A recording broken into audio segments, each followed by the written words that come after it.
you're a fraud, then it's so hard to get a second chance. You could die in front of my eyes, won't get a second glance.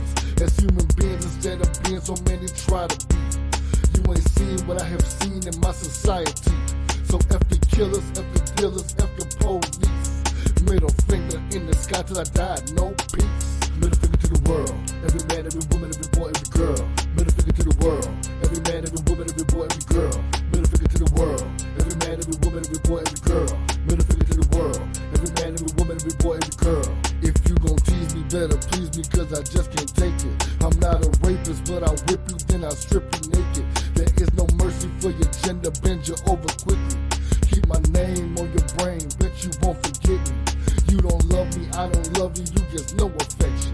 You get no passion from assassin, only an erection. When I was broke, I had no hope, I didn't have a chance. You get no money from me, no kissing, no hugging, and no romance. I told you once, I told you twice, but seems you didn't listen.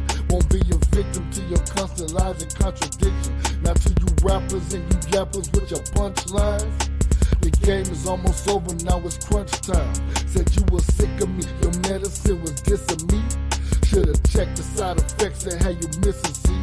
I choked your throat for what you wrote, you were not a singer. You don't get the thumbs up, you get the middle finger. Middle finger to the world, every man, every woman, every boy, every girl. Middle finger to the world, every man, every woman, every boy, every girl. Middle finger to the world, every man, every woman, every boy, every girl. Middle finger to the world, every man, every woman, every boy, every girl. I can't seem to hide all the pain I feel inside. The way I'm living life is kinda like I already died.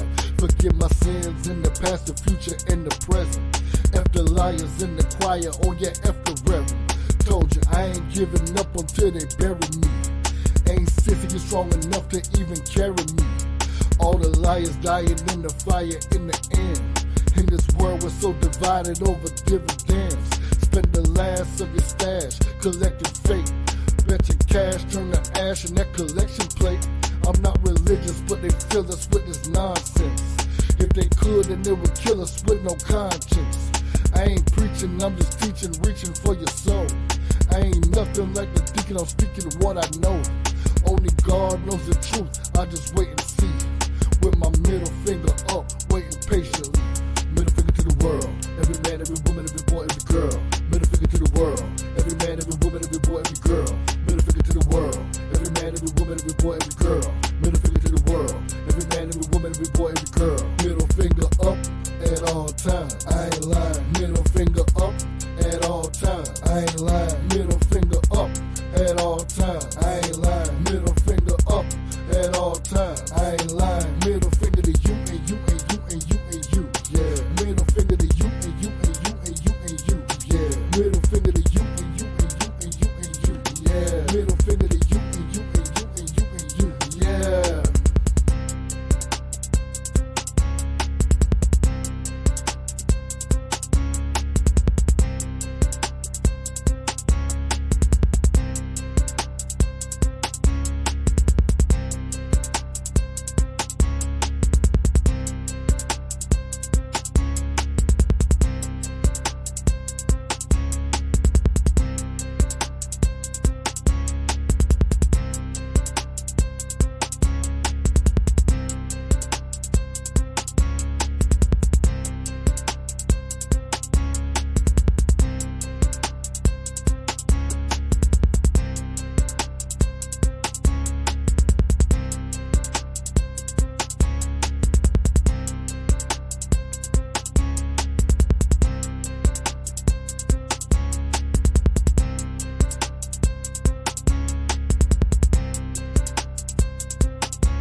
Oh, yeah. It's your boy, Mr. Straight Talk, coming back at you. Hey, to those of you in the chat, let me know if you could hear me. Put a 1 up if you could hear me real quick. See if I need to make any adjustments. Just waiting for somebody in the chat to let me know. All right. Yeah, just put a 1 up. Let me know if you can hear me. All right, cool. They said they can hear me. All right, you see the title, but we're on a different channel. So let me get this out of the way real quick. You are now watching this on the Straight Talk Society page. So let me just address something real quick. Those of you who know me, you're used to seeing me over on the Arena Uncensored. There is no issue with me and the guys over there at the Arena Uncensored. We just came to an understanding that I spend a little bit too much time over there, and in that regard, I neglect my own platform. So going forward, my streams, my Straight Talk sessions, as you see now, this UFC show will be done over here. I'll still be doing the Wrestling Wednesday shows with those guys. I mean, me and Black Sun are cool. I just talked to Black Sun this morning on the phone, so everything's cool. You know, me and MD are cool. Yanga, GTO, the whole crew. Me and Vancat are legit like brothers. So, you know, I decided that I will stay on for the Wrestling Wednesday shows. But going forward, the Straight Talk sessions, anything I do is going to be done over here because I need to build up Straight Talk Society. Straight Talk Society is the reason why I even came on YouTube. So I got to build my platform. So that's how that's going to be. So today I got a real special show for you. You see by the thumbnail, we're going to review the UFC 285 from last night. And if I seem a little hyper, guess what? I got a debate in like 3 hours. I got a debate at 2.5 hours, actually. I got a debate on SVDL, my first debate ever against Rio and Cozy, who had the bigger impact on hip-hop culture, Master P or Jay-Z. That's going down tonight at 7. But I didn't want to reschedule this show. It was scheduled to be done today, but because we had to reschedule the debate to today, I didn't want to take away from this show because that's kind of what I've been doing. I've been putting things off because I've been trying to stretch myself too thin. And the UFC show just happened last night, and my guys are ready, so we're going to get it done tonight. So let me go and drop this link.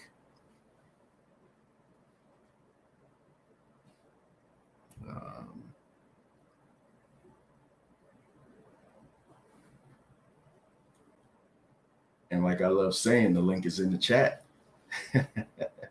Yeah, man. So if you come on over here, if you come over here, like I say, you're used to seeing me over on the Arena Uncensored, you know, going forward, all my shows are going to be done over here because I do such a broad variety of things that, you know, I don't want to be limited to anything. And, you know, the roster's kind of getting real big over there. So I have my channel. I have a couple subscribers. So it's best for me to build this channel up on my own. And that's what I'm going to do. I know it's going to take time for people to find me over there. Yeah, you guys go ahead and hit that link. It's going to take time for people to find me over here, but that's cool. I mean, I know I got to start all over again, but we're gonna build the Straight Talk Society up. That's what it is. I got one of my guests in the back, just waiting for the other one. Yeah, so we're gonna and the other one's connecting in. Yeah. All right. So just you're okay. Yeah, you don't have to have your camera on, but I see one, so I know who that is. I know who the other one is. You guys don't have any avatars showing, but it's all good. So if for me doing a UFC show by myself would never work. So as anything, I call in some backup. And going forward, if this works good, which I'm pretty sure I don't see why it wouldn't, this is what we're going to start doing. We're going to review all the UFC shows going forward. We're going to review the big wrestling shows, because one of the guys coming on watches like the stuff that I don't watch, like the indie wrestling and the Japan wrestling and all that stuff. So we'll review all those things. You see the banner down at the bottom. Vancat, man, he did it again. So he put all the logos. We're going to talk about basketball on here. You know, I'm a huge Miami Dolphin fan. So finally, we're going to start talking some Dolphins football on here. You know what I'm saying? So the Straight Talk Society is not limited to just one thing. So we just gonna let it ride. You know what I mean? And the one thing that's not gonna happen over here, I don't allow the drama. Nobody can come over here and curse anybody out. None of that shit goes down over here. You know, I'm probably not gonna stop cursing, but none of that stuff goes down over here. You know what I'm saying? It's a safe space. Everybody come over. You get into your discussions. You do whatever you want to do. All the debaters in SVDL, you're welcome to come over, have a conversation with me. So let me let my guest up. What's up? What's up? What's going on? What's going on? All right, so y'all know y'all don't have no avatar showing, but it's all good. Okay. All right. So I got Bones Hendrick and I got Zay on the you guys have heard them over there on Wrestling Wednesday before. I definitely Bones, I know that. I'm not sure if Zay ever made it on the panel, but I know Bones did. He was like the Japan and AEW expert and everything like that. So they also double as UFC experts. So we're just going to break down this card from last night. I'm going to defer a lot of stuff to them, but in true fashion, I just want to set it up. So UFC 285, we had Jones versus GANE. Is that how you say his name? Gone. Yeah. So UFC 285 took place from T-Mobile Arena in Paradise, Nevada. It had an attendance of 19,471. This is the part that shocks the hell out of me. For a live gate of 12,154,753.10. That is insane. Imagine the John Jones effect. Imagine if they had like an attendance like, because it was sold out, but imagine if they had seats available like WWE. Yeah, and that's what the last gate that I heard that big for WWE was WrestleMania 30, the one that was the year my daughter was born. So it was probably, you're looking at like 31. They did 12.5 million, but that was where the 49ers played. So they had like 70,000 people there. So look at it like 70,000 people, 12.5 million. 20,000 people, 12.1 million. I think the UFC is doing pretty good. Yes, sir. Yes, sir. So this was the fourth highest grossing UFC this was the fourth highest grossing in UFC history and the highest ever for a heavyweight bout. And what we have to understand is the person that drew the card was my man, Johnny Bones Jones. Real quick, hey Juju, what's going on? Juju, because you don't know, and I don't know if you were here earlier, but me and the arena, we still good, but going forward, I'm gonna start doing all my streams over here, with the exception of the Wrestling Wednesday. So you can still, we still gonna have our conversations. I'm gonna still do straight talk sessions.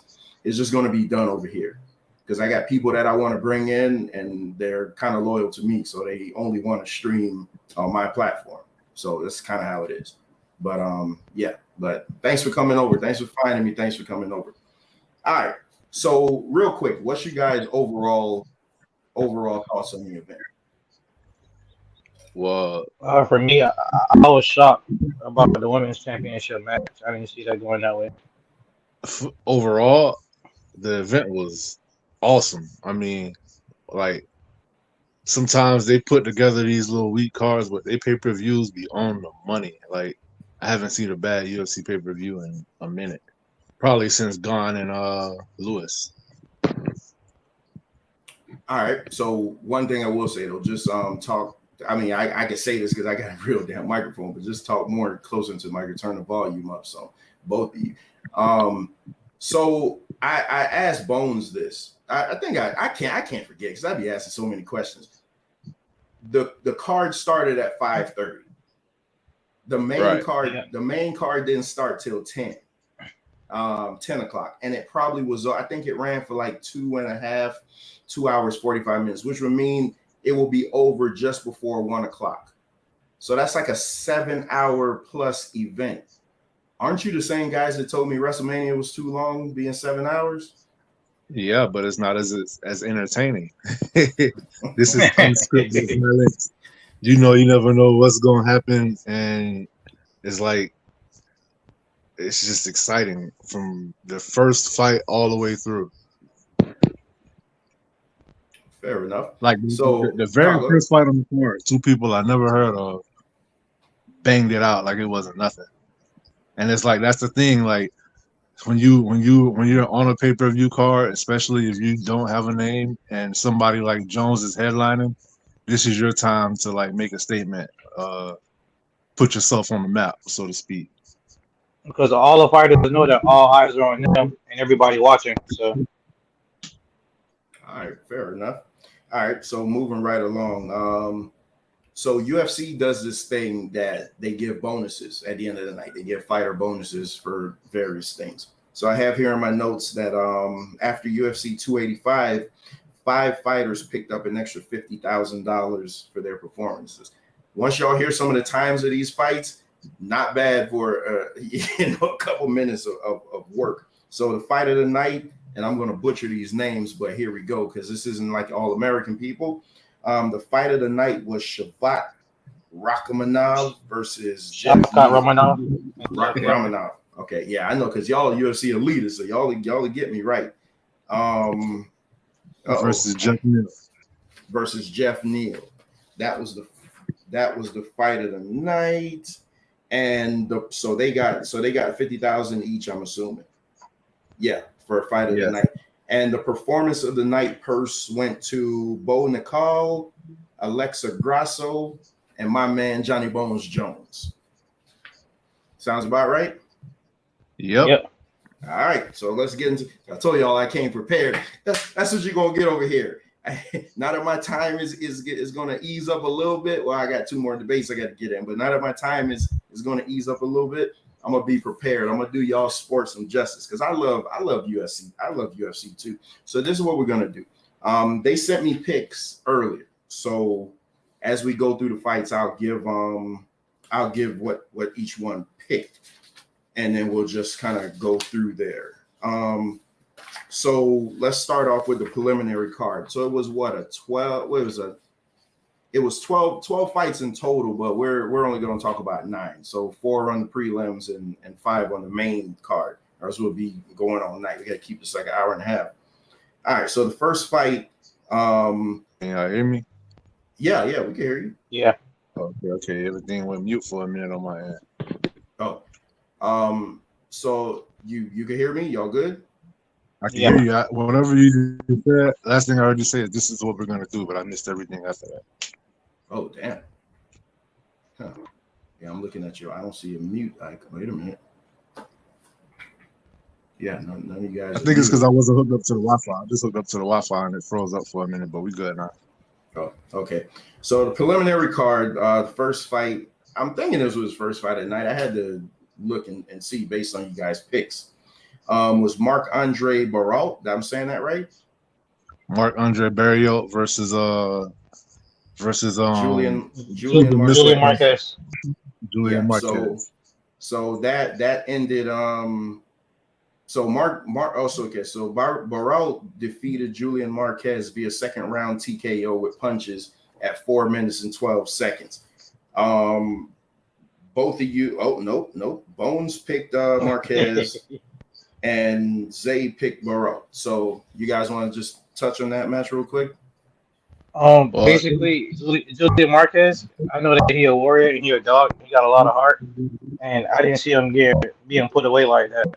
And in the first round, he actually won the first round, but I think that he tired himself out because he was trying to put the dude away, and he wasn't going away. So in the second round, he was gassed and just got finished, basically.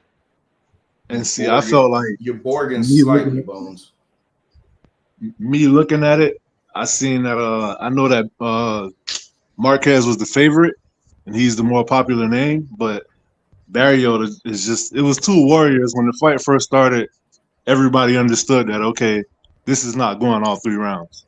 And I know that Marquez, he fatigues a little bit, and Barriault is like a Terminator. He keep coming. So the first round, it's like Marquez was putting everything into his punches, and he was doing his thing, but he just couldn't put him away. And then by the second round, it was almost like one of those where you hit somebody with everything you got, and they still coming. You get discouraged, and he started fatiguing, and it was downhill from there. And the elbows and the clinch up against the cage were just brutal. They're just brutal. So what you guys gonna hear, the passion that they're gonna exude here is kind of like what you hear with me on Wrestling Wednesdays. So so just you guys know, like that's what you're about to get with this. Because I mean, we love it. You know, for everybody that wants to call us nerds and stupid shit like that for watching certain things, you know, whatever. But we love it. It is what it is. All right. Any Bones, you had anything else to add to that match? No. All right. So the second match was Amanda Ribas. Ribas. She defeated Vivian Araujo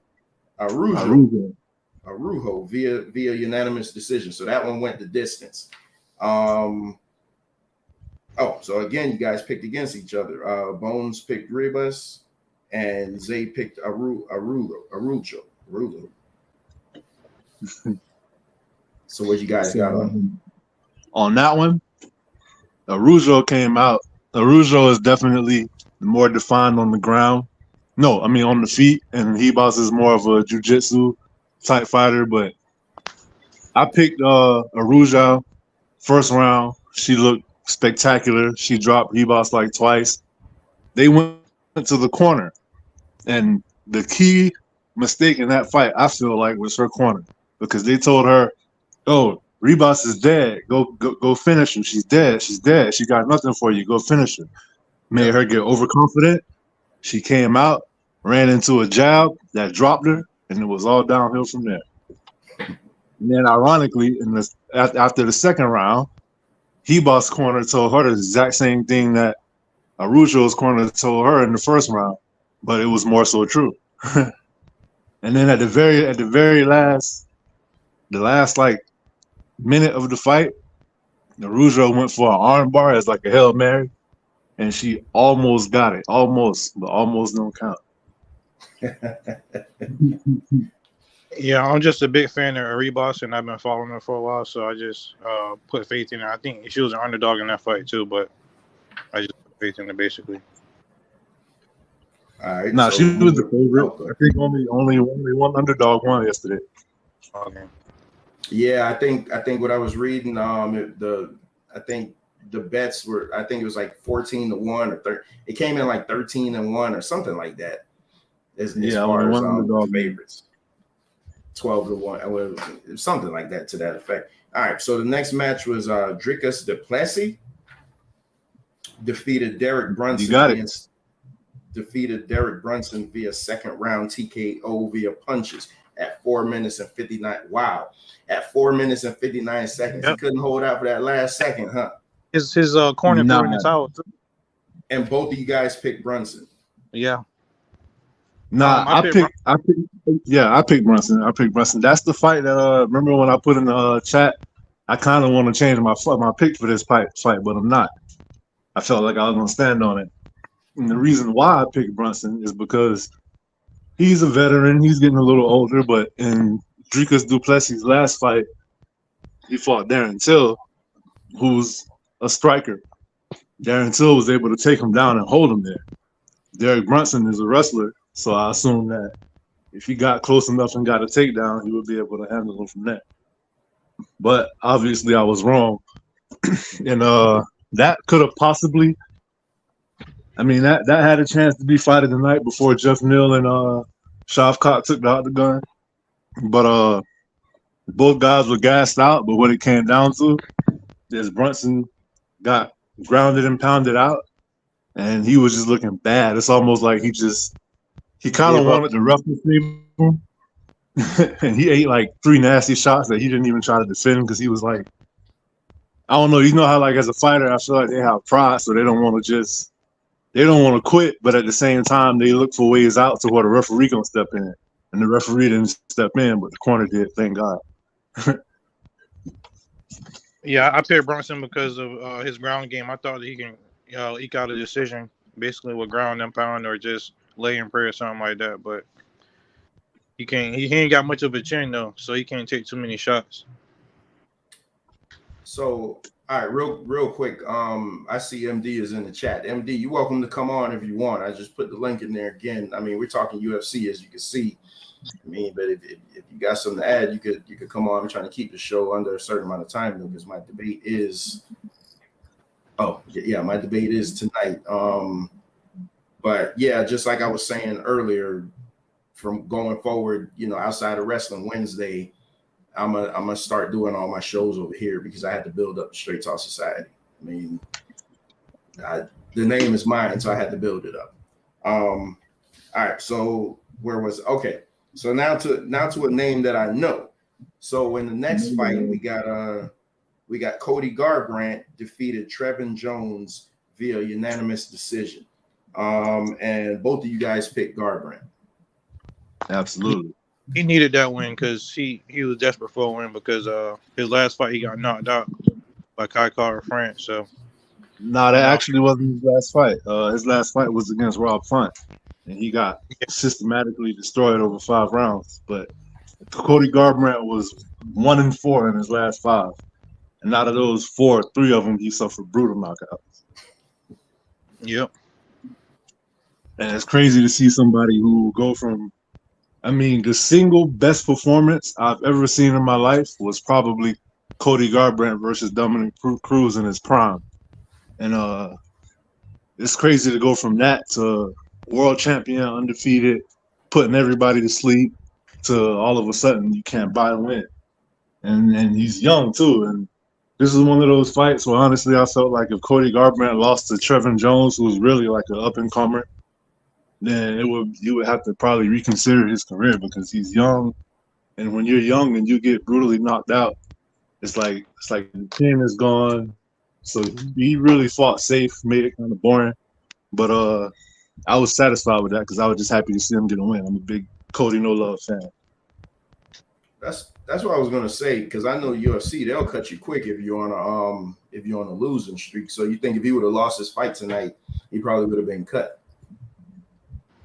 Possibly because he even tried to change the weight classes things, and that's when Kai Kara France knocked him out. But I think sometimes it depends on your popularity because Anderson Silva went on a mean losing streak, and it took him a while to cut him, but he was popular. Everybody bought tickets to see him, so they let him hang around.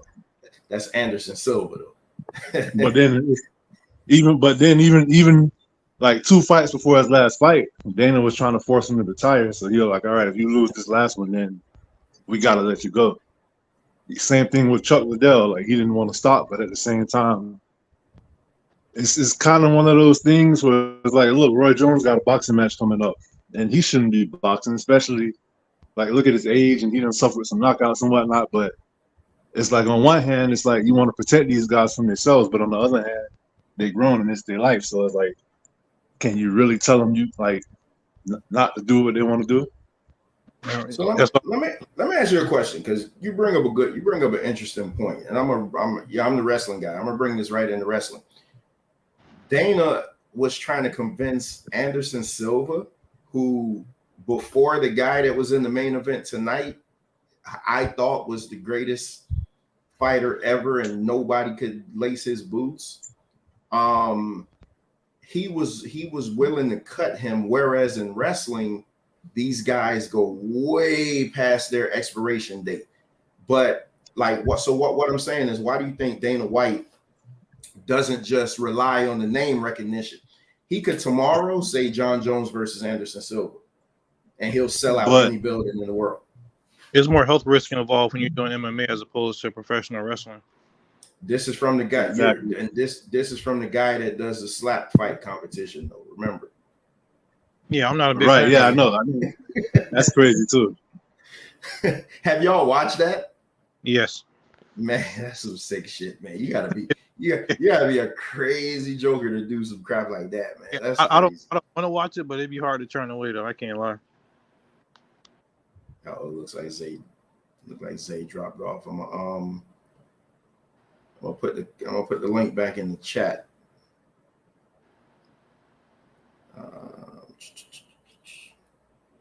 Yeah, see, we make a good time, Louis.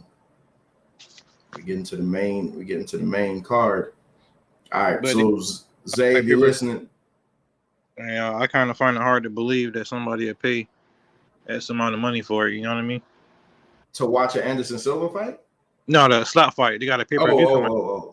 Yeah, that's but you know what it is though, man. Content is king, man. So you could like legit if you could come up with something that could just hold some type of audience, then they're gonna, you know what I'm saying? Like they're gonna let you rock with it.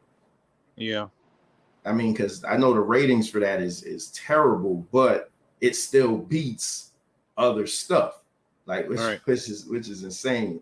Yeah, I see Zay's coming back on. All right, cut your camera. Oh, okay. I was going to say. Got you. I mean, I keep my camera on because they see me, whatever. But I'm saying I know like people try to protect their identity online. That's why I was wondering you guys had your avatar. All right, so let's get to the main card. No, you was able to hear what I was saying about the slap fight? No. Oh yeah. No. What was the last thing you said about the slap fight? I said the number one rule in combat sports, you always hear protect yourself at all times. In slap fighting, you can't protect yourself. So I don't even see how a commission sanctions it. It's ridiculous. it's outright ridiculous, man. And I don't even know why Dana would get into that, but I mean, whatever. So let's get to this main card. And both of you guys picked wait a minute. Oh, so we have Bo Nicol defeating Jamie Pickett via submission, arm triangle in the first round at 2 minutes 54 seconds. Both of you guys picked Nicol. Now, how would you feel if I told you that was his UFC debut? And so, okay, so my question would be, who's this Jamie Pickett guy? Because I don't know any of these dudes. Jamie Pickett, he's kind of like a journeyman up and comer. They both came off Contender Series, but Bo Nicol, he's 4-0 now, including that win last night.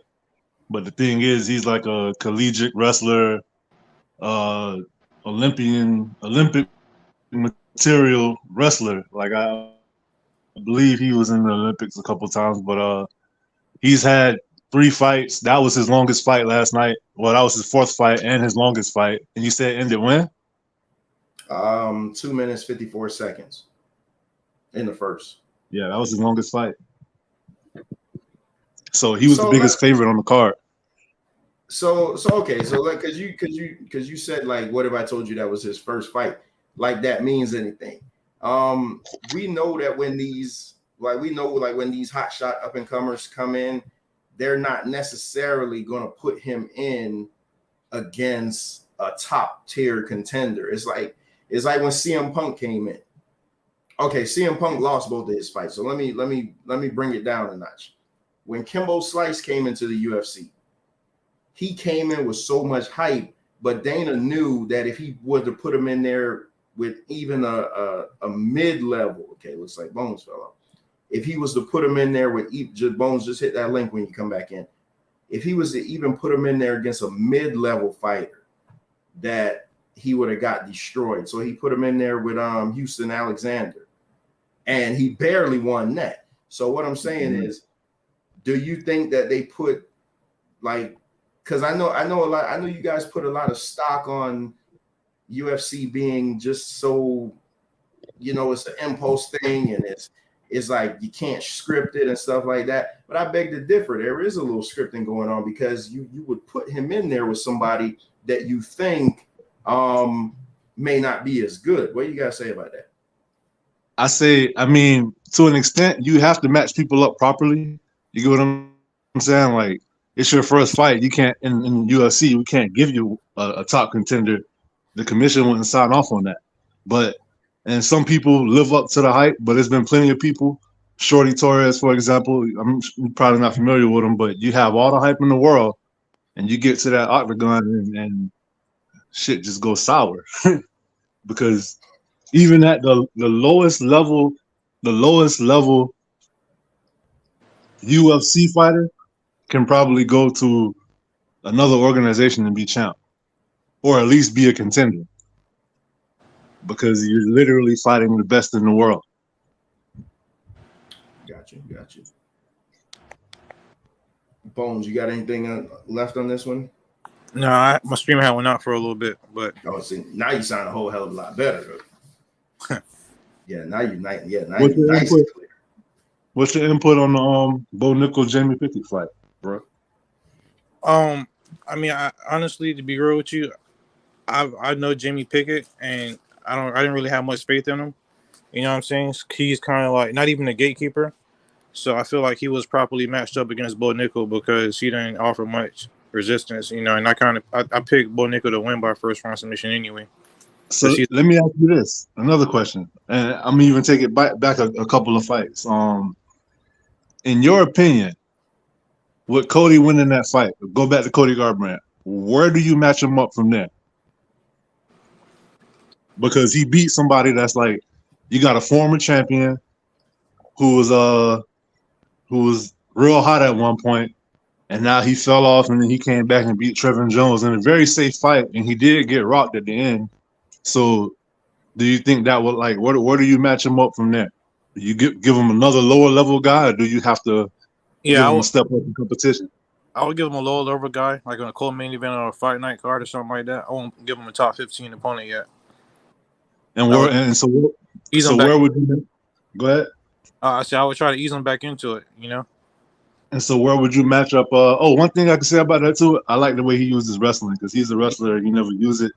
Yeah, that was part of him playing it safe. And where would you match up Bo Nickel, like going forward after beating Jamie Pickett? What weight class is that? Welterweight. Ooh, nasty, right? I would give him a lower level guy because he only had his fourth fight. So, but a lower level guy than Jamie Pickett. Yeah, I wouldn't rush him. I would slow track him. You can't out a shot in like a year or two. You know what I'm saying? But if you do that to another guy like that, you can't. You have to go up. You get what I'm saying? Yeah. Give him 2 lower level fights and then maybe a top 15 guy or something like that. But I don't see a big rush because most of the Olympic wrestlers sign with WWE, and you actually have one person that actually signed with the UFC. So I think they should take advantage of it and not try to rush them and fast track them. Now, what I was just gonna say, I want you guys to, like, y'all hear this conversation. Like, these guys, this is what they do, and that's what you're gonna get over here in the Straight Talk Society. Whatever we talk about, I'm gonna have somebody pretty much that's what they do, and you know, we're just gonna ride out. Like I say, we're talking about basketball. Me and Venkat are gonna do a basketball show, like current basketball versus the good old days of basketball. Peace to Venkat in the chat.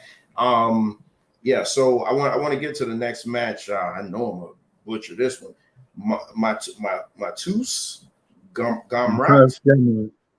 What was it? Matus Gamrat. Oh, Matus Gamrat defeats Jalen Turner via split decision. And both of you guys picked Gamrat. Yeah, I actually felt bad because I'm a huge Jalen Turner fan, and he was supposed to fight Dan Hooker, and I feel like that was a much more winnable fight, and he took Gamrot on short notice because I guess Hooker got injured, and this was a bad matchup for him because Gamrot is a wrestler and he's great with the clinch work and everything like that, so that's why I picked Gamrot to win. Same here. I want Jalen Turner to win. Rising star, 5-fight win streak, all 5 fights winning by finish. Nasty. He calls himself a tarantula. He keeps tarantula, so we got something in common. He's a big Anderson Silva fan, and I just like him. But he's tall for the weight class. What's that? Lightweight, right? Lightweight. Yeah, he like 155, 6'3", so he's tall for the weight class. He was supposed to fight Dan Hooker. Dan Hooker got injured. Shout out to Mattel's Gamrot for not letting the fight fall off the card, stepping in on 10 days' notice. Shout out to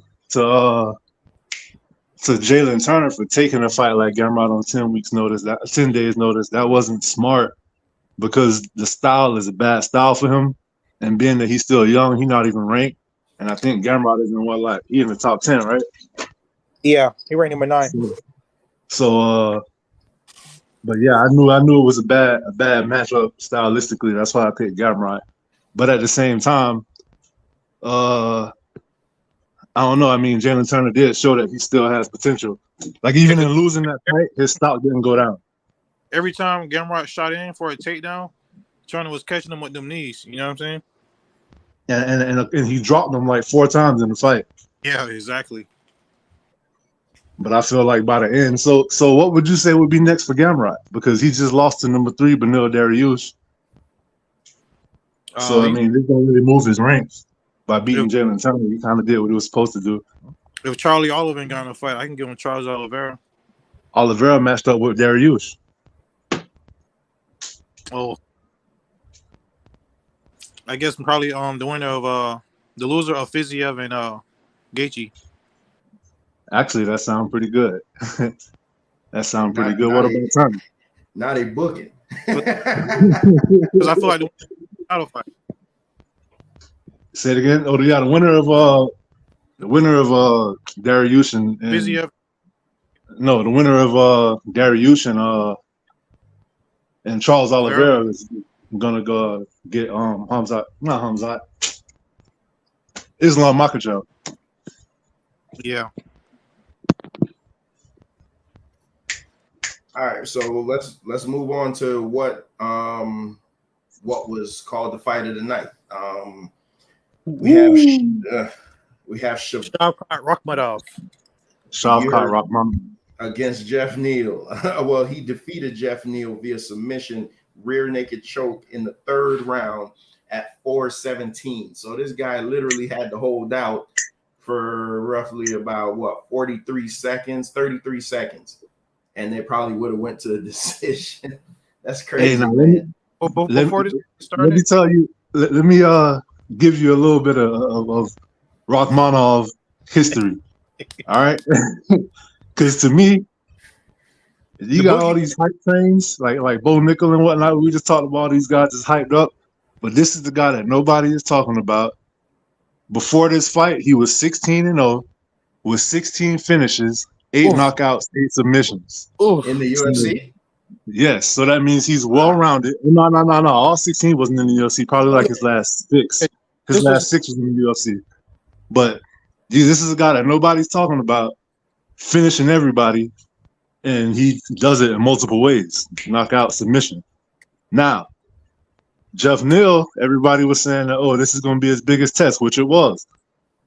Jeff Neal came in an extra 5 pounds overweight, and it was a banger. They went back and forth, and the way he submitted him, if you could see that, it's like it was a standing, almost like a sleeper hold / I'm standing on the side of you against the cage, but I'm just choking the shit out of you type of thing. And a standing bulldog. Yeah, like a standing bulldog choke.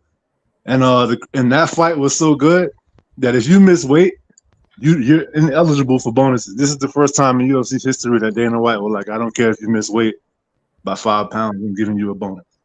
Wow. To Jeff Neal.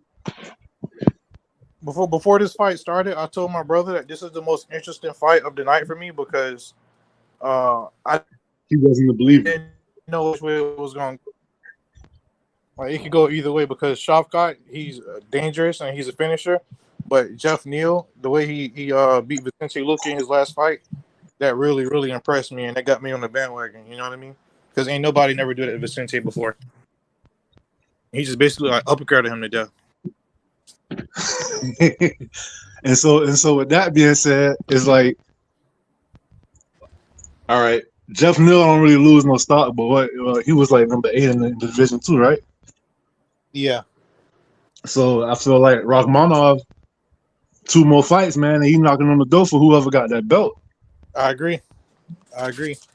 Well, why? Wait a minute. Why 2 though? I mean, the guy's what 9-0 in the UFC now. Why 2 more fights? All finishes and impressive. Like he's like that's what I'm saying. I've seen guys get title shots for much less. But those were the hype trains, people who could sell, and this is his first fight in the top. Well, his second fight in the top 10. He beat number 8. So I say right now you probably give him somebody in the top 5, and even if he finished them impressively, then probably only 1 more. But you got to think that's middleweight, right? Yeah. Is that middleweight or welterweight? Well, that's actually welterweight. That's welterweight. All right, so welterweight Who's champ the is champ? Who's the champ of his division? Leon Edwards. I don't know. Leon Edwards, who just beat Kamaru Usman. They finna run that back. And then you got Kobe Covington in the division. You got Jorge Masvidal in the division. Gilbert Burns. Yeah, he did call out Kobe Covington, and that's number 2. So if he beat him, then yeah. That's a fight to make right there. Huh? If this guy is as impressive as you say, I'd like to see him in Masvidal. Like Masvidal don't want that smoke. Oh, Yeah, really? Masvidal. Really? That's a bad matchup. Because he's so well rounded. As Masvidal, his strength is striking, and he got takedown defense. But this guy's like, wherever he see your weakness at, that's where he attacking. But he did Jeff Neal on the feet too, and man, that was a war. It was really a war. Both guys showed a lot of heart, and you could tell they both wanted it. And for it to finish in the last, because we were all sitting here saying, "Oh man, this is going to be his first decision," and then 30 seconds left in the fight, he slipped on that choke, and it was over. Yeah, that's what I love about him, because he's a fighter that's not going to play it safe, and he's always looking for the finish. Even if it's 20 seconds left, 30 seconds left in the fight, he's still going to go for the finish. But that could get your chin checked, if you're not careful. Yeah, it could be, but you can't look for the finish and be careful. So, entertain me, goddammit. Unless I got money on you. And I forgot to mention that first. Both of you guys did pick the Shabbat guy. Hey, the more we do these UFC shows, it'll get me more into. Oh, let me ask you a question. What does one of these cards run now? The last UFC pay-per-view that I purchased was UFC 100. That was Brock Lesnar against Frank Mir, and that ran me about $65. And that was like shit. That was like 15 years ago. It seems like. What are they running now? The price just went up. Now it's $80, but ain't nobody finna pay that shit. $80.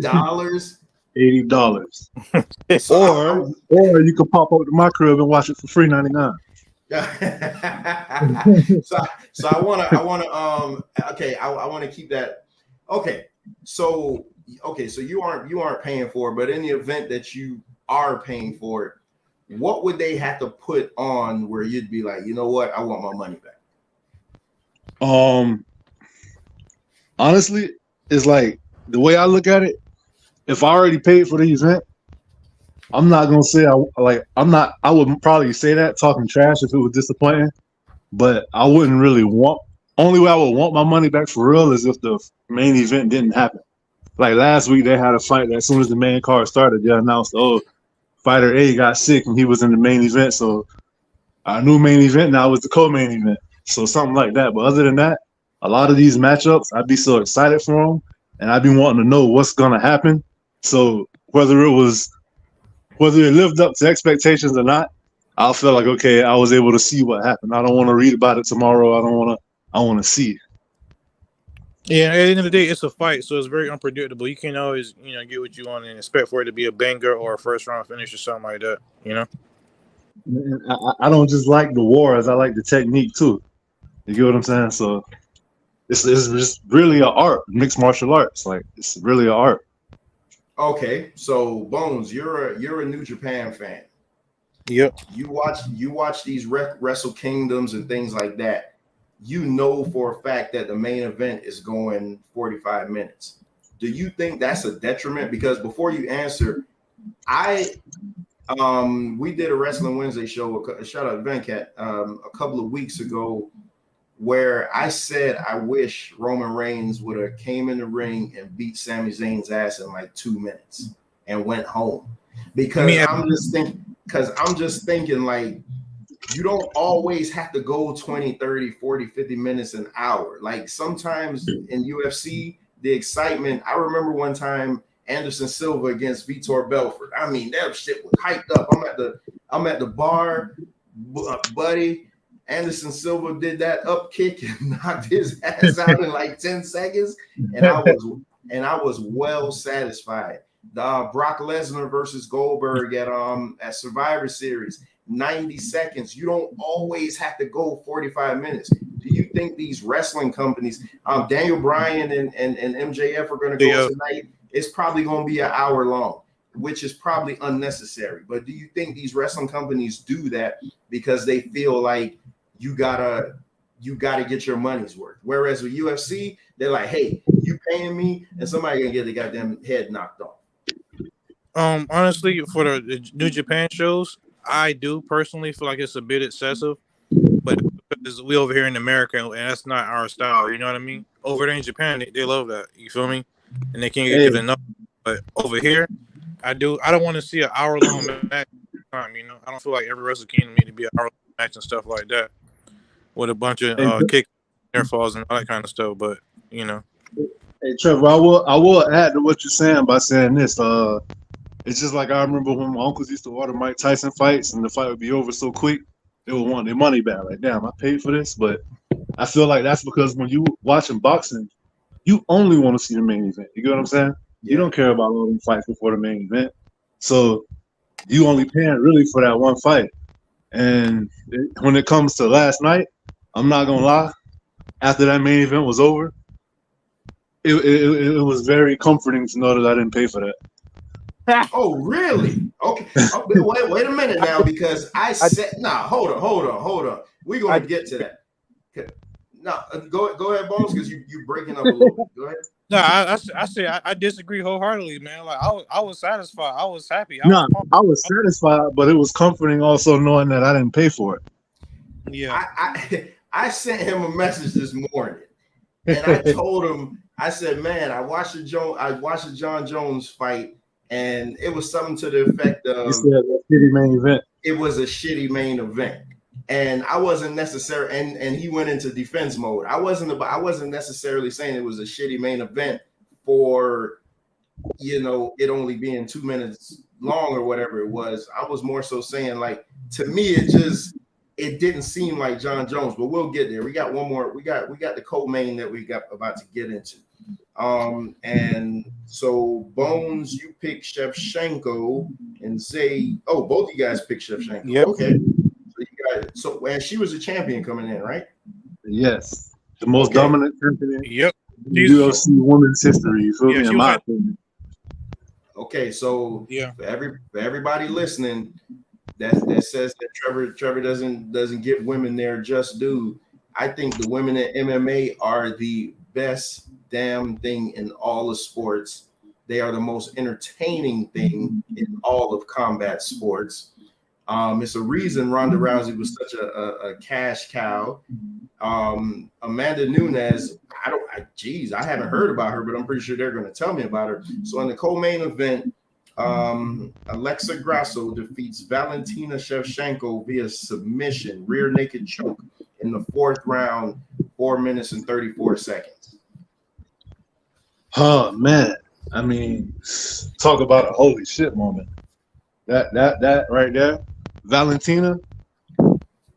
All right, they do this thing in the UFC where every time you defend your belt, they add a ruby to it. Under the ruby, they put the person's name when you defeat it. You get what I'm saying? So they have a slot. They have 8 slots for 8 rubies.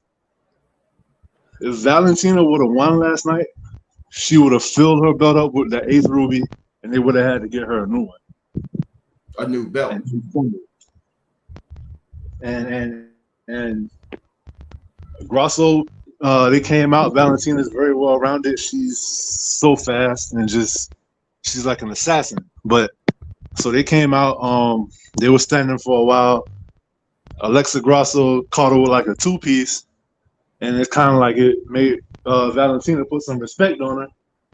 Alexa Grasso won the first round. Valentina came back and won the second and the third. Valentina was winning the fourth, but it was back and forth. It was a competitive fight.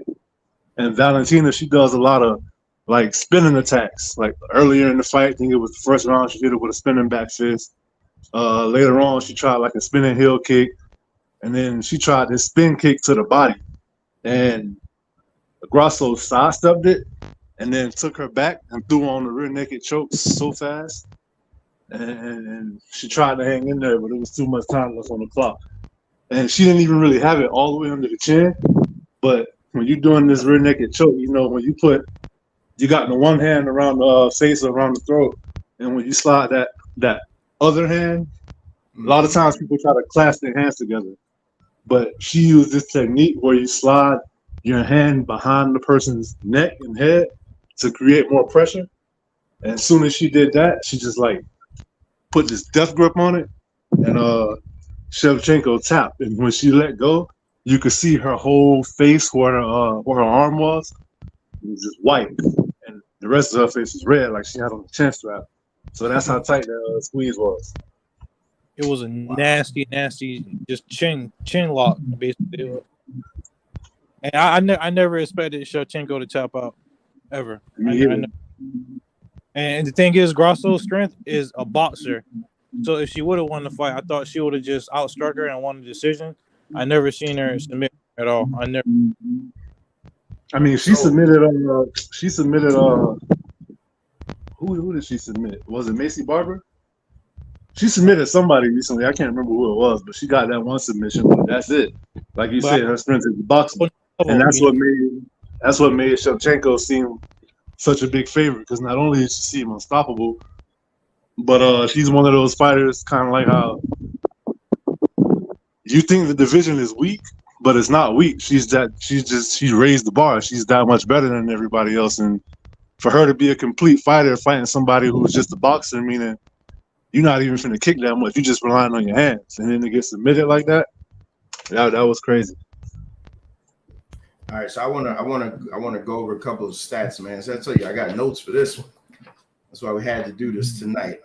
So Grasso becomes the first Mexican female champion in UFC history. Grasso became the third women's flyweight champion, joining Shevchenko and Nico Montano. Yeah. Grasso with this win improves to 5-0 since she moved to the UFC flyweight division in 2020. So Shevchenko, as they pointed out earlier, had her 9-fight winning streak snapped, and this is her first defeat since September of 2017. So she hasn't lost a fight in 6 years. Hey, in that fight right there, she beat Amanda, but the judges saw it different. But she won that fight. So where do you think they run it back? They definitely run it. They got to. It was a huge upset. Definitely run it back. And it's kind of good because it gives the flyweight parity. You know what I mean? Because before she was just dominating everybody. So, you know. So okay, so I mentioned Ronda Rousey earlier, and Ronda Rousey, they were able to put the machine behind her, and I hear like an echo in the back somewhere, and they were able to put the machine behind her. They were able to have her headline pay-per-views that did really, really well. Do you think that Grasso will be able to be the main, not just the co-main on the show? She will be in Mexico, not here, because like one thing about it is a lot of times, all right, like yeah, your skill and ability are gonna take you places in the UFC, but they like those people with personality and whatnot, and so it's like if you got that personality, they'll be quicker to put the machine behind you. Like you probably never heard of Valentina Shevchenko before, but at the same time, it's like that's a bad woman. You know what I'm saying? She's right up there with Amanda Nunes, but you hear about Amanda Nunes because they put that machine behind her. Because I didn't even say she really talked, but she just got this evil sickness about her. Like when you see her like fighting, she hitting you and she's smiling the whole time and whatnot. Oh, Amanda's a badass. I'm afraid of Amanda. You get what I'm saying? Like when you see her hit people, their whole facial expression change. So that being said, and they just built a performance institute in Mexico, and now they got the firstborn Mexican champion was Brandon Moreno. He just won that belt for the second time this year. And then they got who's the other Mexican champion? Oh, Yair Rodriguez just won a belt on the last pay-per-view. And now Grasso just won a belt, so they shouldn't try to go to Mexico up. I'm surprised. I wouldn't be surprised if you see a live pay-per-view in Mexico. The rematch might be in Mexico, and they might try to put all of those three champions on the card. and that's gonna do big numbers. Yeah, that'll sell tremendous. So any final words on this fight before we get into the main? Just holy shit. I did not see that coming. Oh shit. Okay, I didn't even realize Bones fell off. Yeah, because I was hearing a lot of breaking up from him. You back, Bones? I heard him. Hey, Bones. He's in there. I still see his screen. Yeah, he's in the stream.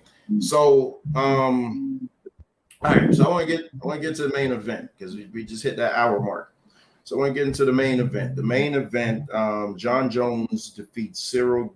What do you say? GANE? Gone. Cyril Gane via submission, guillotine choke in the first 2 minutes and 4 seconds in the first round. Now, let me say this. I watched the fight this morning, and it didn't look from my vantage point like he even had that choke cinched in. It did. You think he did? Well, from certain angles, you can definitely see the arm was under the neck, but it didn't look like it was around the neck. You get what I'm saying? Okay. So you're agreeing with me then? Yeah. I feel like he beat him mentally. You get what I'm saying? I feel like Cyril Gane mentally checked out because that did not look deep at all. It looked deep up under the chin, but it didn't look like it was around the back of the neck. So I was surprised when he tapped. And John Jones said himself that he felt goofy on his feet with the striking, and he did not look the same on his feet. He looked slow. He looked like he was just off, uncoordinated. I heard him say after the fight that he only sparred twice because of some undisclosed injury or something like that. But I don't know if he just making excuses or whatever. But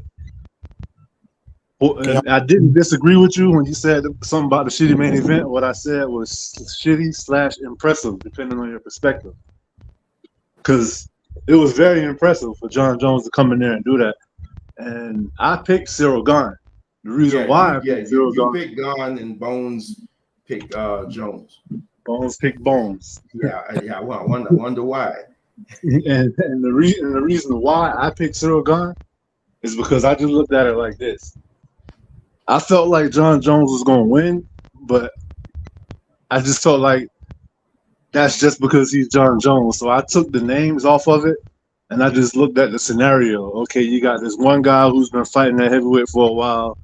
He's a really good heavyweight, former interim champ. He's been active, and striking is impeccable. He moves like a middleweight, fast, good footwork, good cardio, versus this guy who his last 3 fights didn't look that impressive.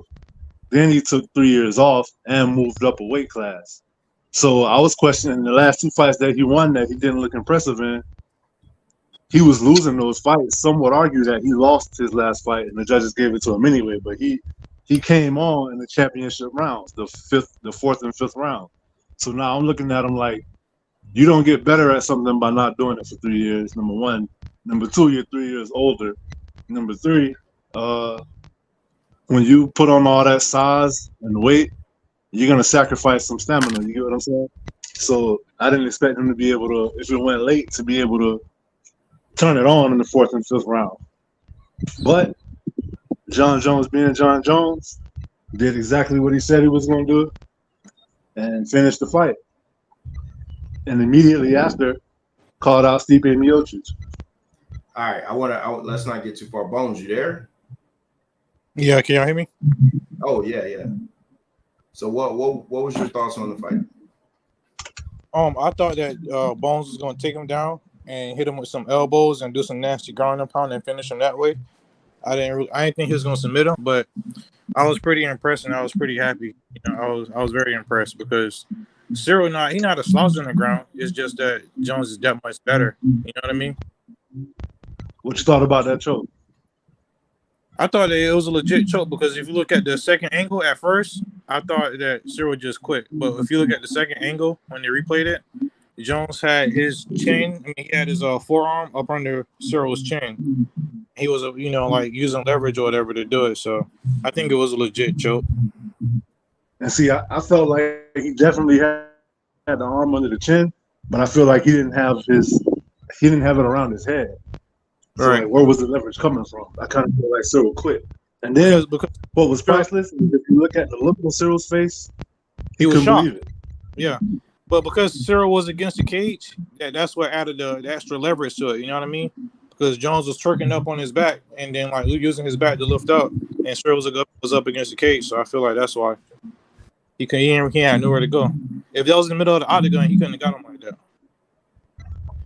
So and to me, like I say, the choke just looked like shit to me.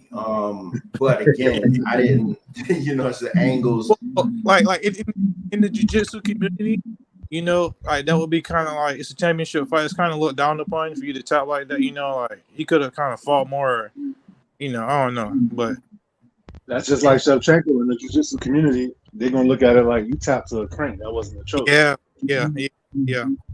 And but we're not the ones getting our goddamn necks. Yeah. Either. I always tell myself I never tap from like a neck crank, but at the same time, she had that crank pretty tight. You know what I mean? Yeah, she could have broke her jaw. Yeah, she was about to get her jaw broke. Legit, about to get her jaw broke. So what I noticed, because John Jones is my favorite fighter, like just period. And it's not even close. So he was gone for 3 years. So you knew the excitement I had when I heard he was coming back. And he immediately gets a heavyweight title fight. And this is his 15th victory, giving him the most in UFC history. To me, John Jones looked slow. He looked out of shape. And the only reason I say he looked out of shape is because he's carrying around an extra 20, 30 pounds. I mean, he just didn't look like he carried it well. And I feel like if he fought anybody but this guy, so I don't know who this guy is, but if he fought anybody but this guy, it would have been a bad night in the office for him. He can't fight Stipe like this. Nah, he said he want to lose like 15, 20 pounds. So why go up to heavyweight then? That'll put him back at light. I guess that was just the experiment. I feel like he didn't. I don't think he was satisfied with the results himself that he got from bulking up. Yeah, I just to me it was shitty, and that's why I asked you like the price of, that's why I asked you like the price of an event. But I know you don't pay for it, but so if I paid $80 for it, I'm pretty sure the fight of the night and the women's match would have saved it. But what if it didn't? Honestly, well, yeah, you're talking about just the main card. Yeah. I'm not concerned about what goes on in the prelims, but I'm saying it's like a WWE event where they've been hitting a lot lately, and there's I hear something in the background like some mumbling. Hold on, let me see something. Yeah, so okay, that's what it was. I had to mute Zay's mic. So it's something on your end, Zay. I'm gonna unmute you. I just wanted to make sure. Yeah, now that I put you back in, now I can hear it again. So it's something on your end. But either way, we're almost done. But I feel like me and Venkat got in a big argument the other day about the main event to Elimination Chamber. Like he just shit on it and everything like that. But to me, it was still so good that had I paid, because I got what I wanted. So I guess in hindsight, we wanted to see John Jones win. Well, at least me and Bones did. Yeah, I did too. Oh, okay. Like we wanted to see Jones win, so we kind of got what we wanted, but it wasn't a classic John Jones dominant. Let me break your face with 100 different elbows, and you don't know where my kicks are coming from. But you know why? Because John Jones wasn't trying to stand with this guy.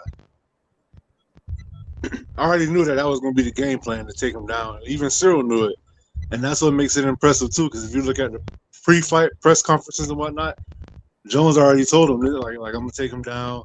He said Francis Ngannou took you down. He's not a wrestler and he held you there. Like, what do you think I'm gonna do? Whatever. And Cyril's defense to that was, yeah, but I wasn't expecting that from him, and I know that's what you're gonna do. And Francis is more powerful than you, and he just did it anyway. You get what I'm saying? So that's the greatness of John Jones.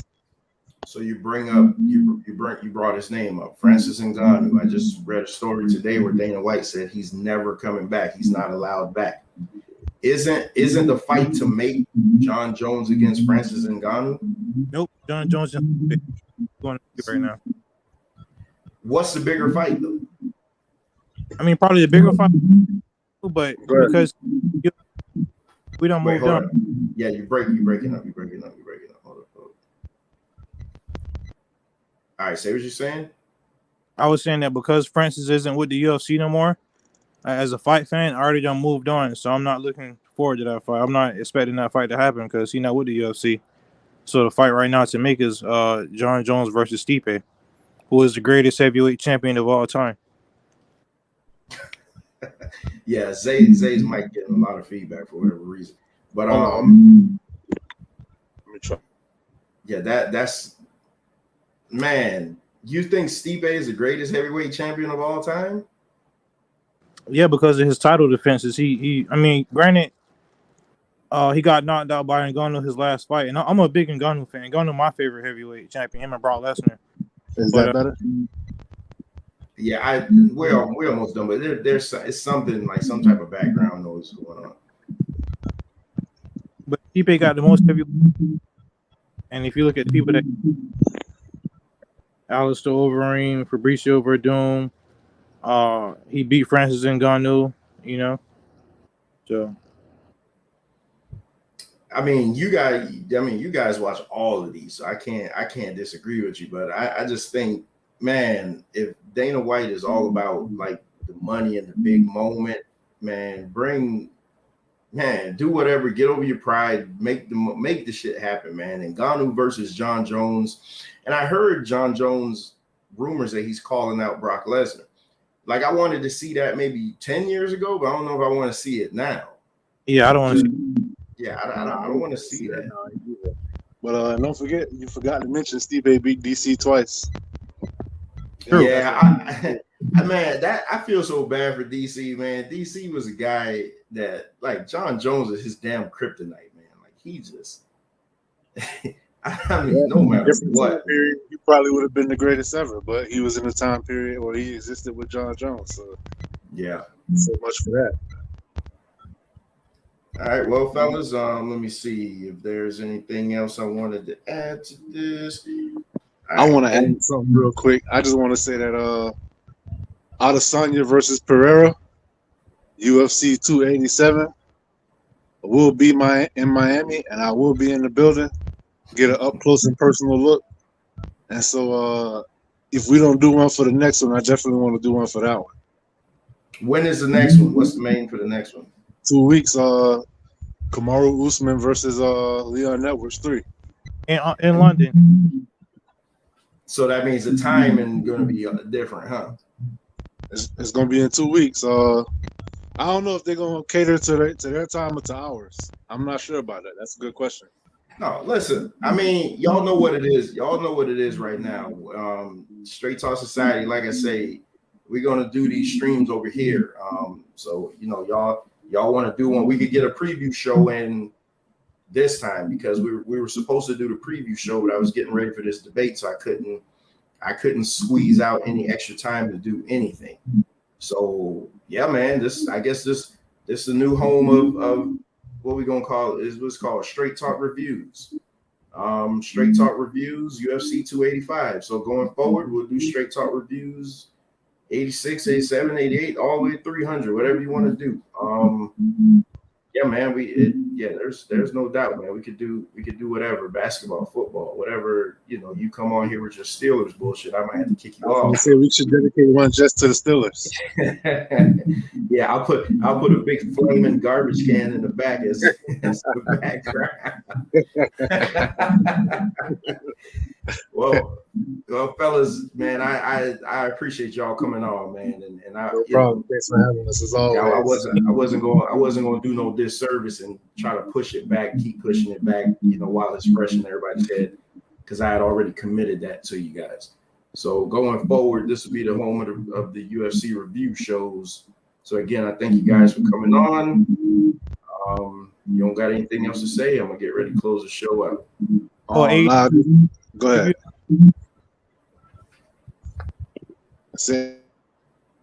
Go ahead, Bones. I said AEW Revolution pay-per-view tonight. Check it out. Yeah, you want, man, you could come on and review it. I mean, we'll be over there in the arena for Wrestling Wednesday. So I don't know. I know we got a packed show with the we did the gimmicks last week. No, this week is like I want to say it's the promos. Either way, but this show is kind of going to be loaded. But you could always throw something in, or you can save until we could do a review of it here. Yeah, you know what? I do want to I want to be able to watch it though. I'll just get the match rundown. And hey, what do you guys think? I never got to do this on Wrestling Wednesday. What do you guys think about Moxley being named Wrestler of the Year? Nah, it could have went to several different people other than him. I didn't even know that happened.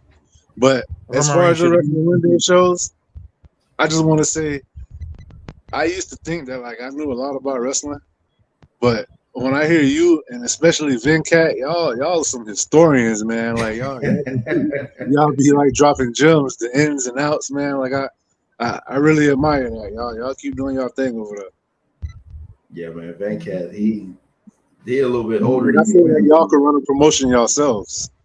Well, he think he could book better than Triple H, so don't let him hear you say I don't know, man. I would like to see what he Nah. He can book. He's the best. He's sure he's the best booker in the world, man. But yeah, man, he the one. When I told him what my plans was about, coming, I'm gonna start streaming on my own channel and stuff. He threw together all the shit you see on the screen now. He did all of it. He's like, oh no, I got this for you. Hold on, let me. Hey, I was looking at the video before the show started, and I'm like, dang, that's Rick Story and Donald Cerrone. Like he had to dig way in the archives for that. I didn't even know who that was on there. He just sent it to me, and I'm like, oh man, this would be perfect for that. Yeah, so he's been he's always been helping me behind the scenes and stuff like that, getting me going. Because I say like Venkat was the reason. Venkat was the one who told me like months ago. He was like, man, you need to start going on YouTube, man. He said you work better off of a live audience. You need to go on YouTube. And I was like, oh man, I don't really want to do it and blah blah blah. Then when I started going on the arena, I was like, boy, you know what? I think maybe I could do this. And then when I started doing my straight talk sessions, I was like, man, I really could do this. So shout out to Venkat, and that's what I was saying. Like, ain't no beef with me in the arena. It's just that I want to build my own brand. So you know what I'm saying, and I'll still be over there on Wednesday. So I want to build my own brand. I want to do my own thing because I'm not the tagline for my podcast is the podcast where no topic is off limits, which means I'll talk about anything. If we want to talk about basketball, I want to talk about football. We bring all that stuff up. So ain't no. So that's just how it is. So anyway, I see Zay fell off again, and we're past that hour mark. So I'm gonna go ahead and shut this down, man. Bones, I appreciate you coming on. All right, no problem. Anytime. All right, peace. Peace.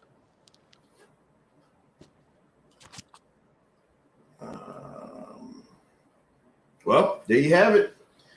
There you have your first edition of the Straight Talk Reviews, UFC 285. Jones versus GANE. I'm so glad that you guys stopped by. And like I said, I need to go see if I can rest for like 30 minutes because at 7 o'clock tonight on SVDL, I have my first ever debate against Rio and Cozy, who had the bigger impact on hip hop culture, Master P or Jay-Z. So it should be a pretty good one. Rio gets turned all the way up, so we'll just see. Hey, we'll see how it goes. But I thank you guys for coming over.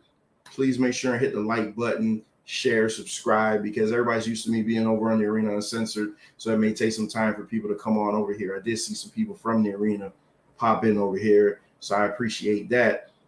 But yeah, that's how it's going down right now. Yeah, Straight Talk Sessions will be over here going forward. We're going to be doing more of these sports shows. Me and Venkat had to get down the time. We're going to do a basketball show talking about like modern basketball versus basketball when we used to love it, you know, back in the Jordan and Charles Barkley, you know, like those days when basketball was good, when you didn't have 7-footers standing behind the three-point line all day. You know, they actually played in the paint, but that's another show. That's another topic for another show. So I appreciate you guys coming through. Hope you enjoyed the show. Promise is only to get better. Just like my debate tonight, regardless of what happens, I promise you I will get better. So with all that being said, I'll see you guys on the other side. I'm going to play you out with the sounds of my friend, the Silent Assassin. Peace.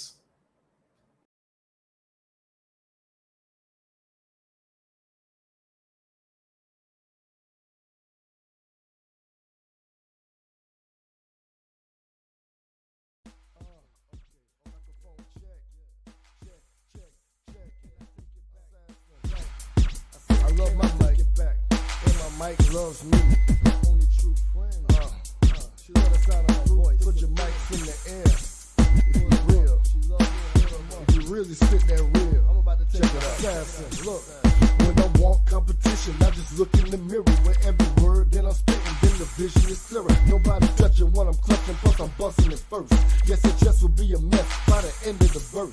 Your body stretched out like a book on the pavement. People pass by as they look in amazement. Your body leaking your genetics, got you looking so pathetic. No need to call the paramedics, it's too late for anesthetics. Me and my microphone. Me and my microphone. Me and my microphone. Me and my microphone. Me and my microphone. Me and my microphone. Me and my microphone. Me and my microphone. Coming out the dirty south, show everybody I'm the cleanest. Run your mouth, I send your body to the cleaners. Love my mic, so can't nobody come between us. Won't be nice for anybody wanna see us. Back up a little, just a couple of feet. You don't listen, you'll be missing just a couple of teeth. Hard to buy the rhyme with no teeth in your mouth. Stepping out of line, then you sweeping them out. Me and my microphone. Me and my microphone. Me and my microphone. Me and my microphone. Me and my microphone. Me and my microphone. Me and my microphone. Me and my microphone. My mic got jealous when I